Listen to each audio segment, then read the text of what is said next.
Hey, Doug, I hope you don't mind me asking this, but it has to be asked. Usually Have when you it starts that way, I do. But go ahead. have the organization, the team been contacted about these activities that have been going on about the gambling? We have no. That's an ongoing investigation. We have no comments about that. A day later, looking at the tape, obviously kind of a tale of two halves for y'all. Yeah, in many ways, we talked a lot about a lot of different things, but defend, rebound, and share. Those are overarching principles. And if you look at that, the defense wasn't to the level we needed. We did not rebound the ball. 18-9 on the offensive glass, 51-37, I believe, overall. And then sharing the basketball, got into too many ISO situations in the first half, got lulled into making some shots and thinking that was the way to play. Ball has some energy. We have to move the ball, let everybody touch the basketball. And then we have incredible scorers. In those moments when they need to, they will. It just there's a flow and there's a rhythm and there's a vibration to this game that we'll find it. We'll find it. I see the players talking a bit after practice. What's kind of the overall message between you guys? It's a good vibe. That's what the message is. I think that listen, credit to Phoenix. They got a win, but in many ways, our guys are like, we let one get away, coach, and that bothers us. And it should bother you. Wins in this league are very, very hard to come by. And I think everybody understands that, and now it's back to the drawing board against an even tougher team in Utah. I know several coaches that have been here with the Kings before you would always want their veteran players to speak up and call some of that out. It seemed like some of that was happening there at half court. No, they don't. You would want that as a coach, but I ask them. Sometimes they got something, sometimes they don't. What you don't want is you don't want it to be fake. It's got to come from your heart and it's got to be real. So you just don't talk to talk. If you got something to say, say it. And most times when they do, and they've all spoken, speaking of the veterans, and when they did, it was poignant and it was to the point, and it was exactly what needed to be heard by the group. Because one thing that you understand about team sports, when you get inside that locker room, you understand what's going on inside that locker room. So you know why and how and what and all those different things. So normally they've thought about it because they feel it. So I encourage them to communicate and love each other. That's my biggest thing. Because if you love each other, you go the extra mile for each other. And if you just like each other, it's kind of not it. I know you've been big on there's the game and then there's the fight within the game. Yep. How'd you feel about the very first opening night, the fight from your team? I mean, I obviously didn't win the game, but I thought that there was fight there. It's not still to the level that we want, but because I thought that in the first quarter, in the first half, there was some spunk in the defense. In the second half, I thought that we came out and there was a bit of, we were second to the ball. We didn't react the way that we need to react. It's, games online. When that happens, we're punching first. And that, there are parts of this that we all have to learn together. And that's what I told them today is listen, we in this together. We're going to win together, we're going to lose together. I'm going to be the one taking all the bullets. I'm okay with that. But one thing that we're going to do is we're going to do it together. When you look at the tape, the film, what did you see as far as the difference in that first half and that third quarter, what Phoenix was doing?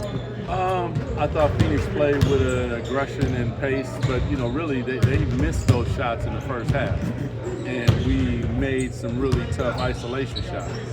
And you get lulled into thinking that, okay, that's how it's going to be. 19-point lead in this league is absolutely nothing. And like I said, credit to Phoenix. They made shots in the second half that they were missing in the first half, and our aggressiveness and physicality did not match the moment. We heard the switching a lot in that second half. In those situations, what would you like to see your team do offensively to not get stopped? Yeah, the ball has to move from side to side first of all, but there has to be a pace in and out of screens. There has to be the proper angle on those screens. that you don't allow the defense to get underneath you and keep you on top, because the whole point is when you get behind the defense, they have to react. So by flying into those screens or underneath, tapping the hip, and then cutting down the lane, that requires them to respond on the backside, which opens up passes on the backside, which then the dominoes start to fall in response to now they're behind you. It's like when you throw a punch at somebody, they have to respond. They never did this. They were always just kind of like, okay. And that's just unacceptable for us. We call that red, and then we have to learn how to play against reds, because if people watch the film, we're going to see some of that. So the update with Nick going down. How tough is that? I mean, here he is, he kind of gets his first start, has a nice solid contribution, has a little setback. What's just kind of for a rookie? I mean, for us, obviously it's tough, but just for him, I mean, coming into his first year, getting a start in his first game, like there's a lot of positives, and there were a lot of positives in everything that he did. It's just unfortunate, but he'll learn that that's also part of our game. So all of this is, especially for him and our younger guys, it's a learning curve. And like if it was easy, everybody would do it. So whatever conditioning-wise, whatever he's feeling with his body, whatever if it's yoga, there's all types of different things that I, as a player, learn to try to help myself and further myself, because the best ability is available. But I know he works his butt off, so I'm not worried about him. It's just one of those things he's going to learn. He'll grow from this. He'll be better after his first game. Now, we'll see where everything goes with him, but it's a learning curve. Seeing Domas and IJ out there, is it possible that they could be ready to go for tomorrow? Anything's possible. I like that. You like that? I do. Okay. KG said it. Going with some smaller lineups, obviously you guys lose out on the glass. I know you want to team rebound there and improve that, but what are the strengths that you feel like you can lean into with the smaller groups? Well, with the smaller groups, I think there's a speed factor that you play. There should be an aggressiveness factor. There should be a defensive, make them feel us factor. There should be a 94 feet or, just picking up higher factor. There are things that play into our favor as well. When it comes to small ball or big ball, whichever wins out on that particular night wins out. It's not like one is better than the other. If they're playing big and they're not getting rebounds and we're getting rebounds, then it's not really helpful for them. If we're playing small and we're not getting rebounds and not making shots, then it doesn't play in it for us. What was your conversation with the team about those 10 free throws that they missed last week?